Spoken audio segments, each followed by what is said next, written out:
તેલ નાખ્યું, લીમડો નાખ્યો, હિંગ નાખી, જીરું નાખ્યું અને મેનમાં તો અડદની દાળ તો જોઈએ જ. અને પછી ડુંગળી, ટામેટાં, લીલા મરચાં નાખી દીધા ઉપમા માટે સ્પેશિયલ. અને ઉપર થોડા વટાણા કલર માટે, એટલે ઉપમા આપણો મસ્ત બને. સ્વાદ પ્રમાણે મીઠું નાખ્યું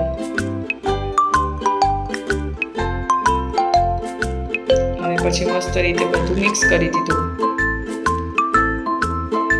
અને પછી સોજી નાખી.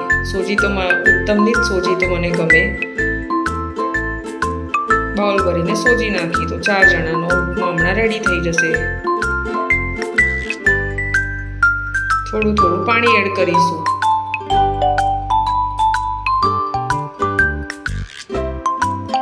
મસ્ત મિક્સ કરી દો. પછી થોડું પાણી એડ કરજો એટલે ઉપમા બનીને રેડી થઈ જશે.